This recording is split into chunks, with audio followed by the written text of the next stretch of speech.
Welcome to mega 9 TV. Janasena party తరఫున రాజ్యసభ అభ్యర్థిగా లింగమనేని రమేష్ పేరును పార్టీ అధ్యక్షులు పవన్ కళ్యాణ్ ఖరారు చేశారు. ఈ మేరకు జనసేనాని రమేష్ పేరును ఇవాళ ప్రకటించారు. జనసేన పార్టీతో పవన్ కళ్యాణ్ తో 2015 నుంచి రమేష్ కి అనుబంధం ఉంది. రాష్ట్రం అభివృద్ధి చెందాలి అంటే అన్ని సామాజిక వర్గాల మధ్య సఖ్యత, అందుకు తగ్గ సోషల్ ఇంజనీరింగ్ అవసరమనే పవన్ కళ్యాణ్ ఆలోచనలకు ఆకర్షితులై ఆయన వెన్నంటి ఉన్నారు. శనివారం మధ్యాహ్నం రాజ్యసభ అభ్యర్థిగా లింగమనేని రమేష్ నామినేషన్ దాఖలు చేస్తారు.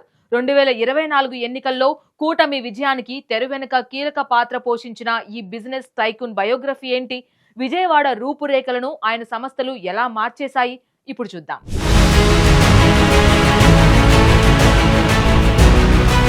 ఒక సామాన్య వ్యాపారి కేవలం డబ్బు సంపాదిస్తాడు. కానీ ఒక దార్శనికుడు మాత్రమే తన చుట్టూ ఉన్న ప్రాంతాన్ని అభివృద్ధి చేస్తూ సమాజానికి తిరిగి ఇస్తూ చరిత్రలో తనకంటూ ఒక పేజీని లిఖించుకుంటాడు. ఈ మాట ఆంధ్రప్రదేశ్ వ్యాపార రాజకీయ వర్గాల్లో ఎంతో సుపరిచితమైన లింగమనేని రమేష్ కి అక్షరాల సరిపోతుంది. 3.5 దశాబ్దాల క్రితం విజయవాడ కేంద్రంగా మొదలైన ఆయన ప్రస్థానం real estate, aviation, health care, education లాంటి ఎన్నో రంగాలకు విస్తరించింది. థింక్ లోకల్, యాక్ట్ గ్లోబల్ అనే సిద్ధాంతంతో విజయవాడ నుంచి ఆస్ట్రేలియాలోని మెల్బోర్న్ నగరంలో ప్రాజెక్టులు నిర్మించే స్థాయికి ఎదిగారు. వ్యాపారాల్లోనే కాదు, దాతృత్వంలోనూ ఆయనది అందవేసిన చేయి. మాజీ రాష్ట్రపతి డాక్టర్ ఏపీజే అబ్దుల్ కలాం స్వయంగా లింగమనేని కుటుంబం చేస్తున్న సేవలను ప్రశంసించారంటే ఆయన సేవా దృక్పథం ఎలాంటిదో అర్థం చేసుకోవచ్చు.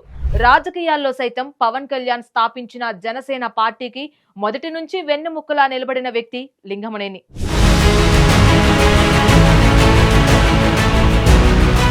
2004వ సంవత్సరం ఉమ్మడి ఆంధ్రప్రదేశ్ లో అప్పుడప్పుడే ఐటీ రంగం ఊపందుకుంటుంది. రియల్ ఎస్టేట్ భూమ్ అంటే కేవలం హైదరాబాద్ మాత్రమే అని అందరూ అనుకుంటున్న కాలం అది. కానీ లింగమనేని రమేష్ ఆలోచన వేరు. ఏపీ కోస్తా తీరానికి, ముఖ్యంగా విజయవాడ ప్రాంతానికి గొప్ప భవిష్యత్తు ఉందని ఆయన బలంగా నమ్మారు. అదే నమ్మకంతో మలేషియాకు చెందిన ప్రముఖ దిగ్గజ సంస్థ ఐజేఎం కార్పొరేషన్ బెర్హాడ్ తో భాగస్వామ్యం కుదుర్చుకొని కోస్తాంధ్ర చరిత్రలోనే అంతర్జాతీయ ప్రమాణాలతో సమగ్రమైన తొలి టౌన్షిప్ కు శ్రీకారం చుట్టారు. అదే 120 ఎకరాల్లో విజయవాడ గుంటూరు హైవేపై నిర్మించిన రెయిన్ ట్రీ పార్క్.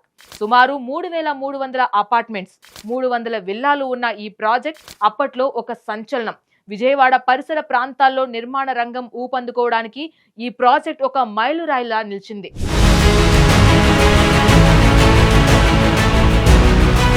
ఆ తరువాత 2011లో బెన్ సర్కిల్ వద్ద సీమాంధ్రలోనే తొలి మల్టీప్లెక్స్ కమ్ మాల్ నిర్మాణం పూర్తి చేశారు. 2016లో ఏపీ సిఆర్డీఏ పరిధిలో 600 కోట్ల రూపాయల భారీ వ్యయంతో ఏకంగా 26 అంతస్తుల high rise gated community Mid Valley project ను నిర్మించి విజయవాడ రియల్ ఎస్టేట్ రేంజ్ ను గ్లోబల్ స్థాయికి తీసుకువెళ్లారు. ఈ అద్భుతమైన నిర్మాణాలకు గాను All India Business Development Association ఆయనకు ప్రతిష్టాత్మకమైన ఇండియన్ బిల్డర్ పురస్కారాన్ని అందించింది. ఆస్ట్రేలియాలోని మెల్బోర్న్ లో సైతం డాన్కాస్టర్ పినాకిల్ పేరుతో అంతర్జాతీయ అపార్ట్మెంట్స్ నిర్మించి గ్లోబల్ గా తన మార్క్ చూపించారు లింగమనేని. లింగమనేని రమేష్ కేవలం రియల్ ఎస్టేట్ కే పరిమితం కాలేదు. ఆయన వ్యాపార దృక్పథం చాలా సాహసోపేతమైనది. ఉమ్మడి ఆంధ్రప్రదేశ్ చరిత్రలో తొలిసారిగా ఒక విమానయాన సంస్థను ప్రారంభించిన ఘనత ఆయనదే. ఎయిర్ కోస్తా పేరుతో ఆయన ప్రారంభించిన విమానయాన సేవలు అప్పట్లో దేశవ్యాప్తంగా అందరి దృష్టిని ఆకర్షించాయి. అలాగే రాజస్థాన్, తమిళనాడు రాష్ట్రాల్లో సోలార్, విండ్ విద్యుత్ ప్రాజెక్టులను సైతం నిర్మించారు. సామాన్యులకు సైతం కార్పొరేట్ వైద్యం అందుబాటులో ఉండాలనే ఉద్దేశంతో ఎన్ఆర్ఐ వైద్యులతో కలిసి విజయవాడలో మల్టీ స్పెషాలిటీ హాస్పిటల్ ఆయుష్ ఏర్పాటులో కీలక పాత్ర పోషించారు.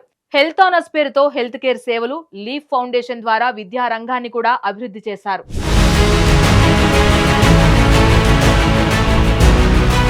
ఆయన దార్శనికతను గుర్తించిన నాటి ప్రభుత్వాలు కీలక బాధ్యతలు అప్పగించాయి. 2010లో ఏపీ వాషింగ్టన్ పారిశ్రామిక బృందంలో సభ్యుడిగా, 2014లో Vijayawada smart city committee chairman గా పనిచేశారు.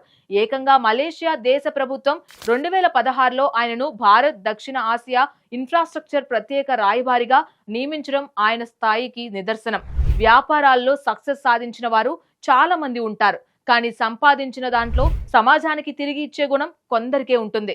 లింగమనేని శ్రీరాములు, నీలకంఠేశ్వరమ్మ చారిటబుల్ ట్రస్ట్ ద్వారా లింగమనేని రమేష్ కుటుంబం ఎన్నో సామాజిక, విద్య, ఆధ్యాత్మిక కార్యక్రమాలు చేపడుతోంది.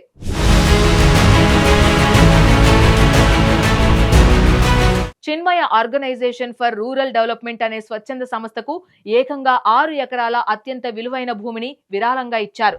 తల్లిదండ్రులను కోల్పోయిన సుమారు 100 మంది అనాథ బాలికలకు ఆ సంస్థ ద్వారా విద్యాబుద్ధులు అందిస్తున్నారు.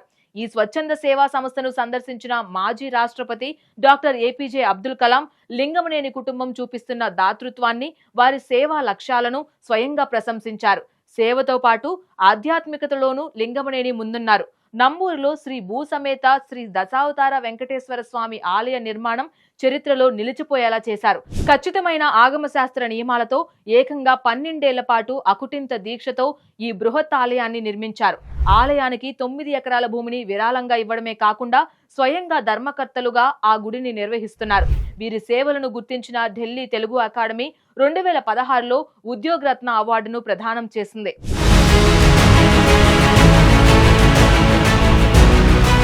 ఇక లింగమనేని రమేష్ జీవితంలో అత్యంత కీలకమైన మరొక కోణం జనసేన. పార్టీ ప్రారంభమైన రోజు నుంచి కూడా జనసేన అధినేత పవన్ కళ్యాణ్తో ఆయనకు అత్యంత సన్నిహిత సంబంధాలున్నాయి. రాజకీయాల్లో పవన్ కళ్యాణ్ తీసుకునే ఎన్నో నిర్ణయాలకు అండగా ఉంటూ తెర వెనుక ఒక పటిష్టమైన సైనికుడిలా లింగమనేని రమేష్ పనిచేశారు.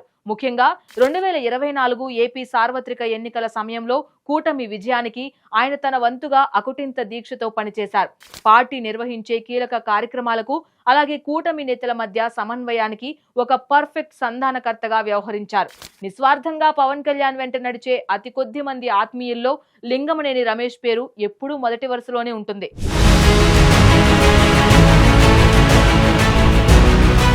ఒక వ్యాపారవేత్తగా విజయవాడ రియల్ ఎస్టేట్ గతిని మార్చి, ఒక విద్యా వైద్య సంస్థల స్థాపకుడిగా ప్రజలకు మెరుగైన సేవలు అందిస్తూ, ఒక దాతగా అనాథ పిల్లల జీవితాల్లో వెలుగులు నింపుతూ, పవన్ కళ్యాణ్ నమ్మిన బంటుగా జనసేన బలోపేతానికి కృషి చేస్తున్న లింగమనేని రమేష్ ప్రయాణం నేటి యువతకు, భవిష్యత్ వ్యాపారవేత్తలకు ఒక గొప్ప ఇన్స్పిరేషన్.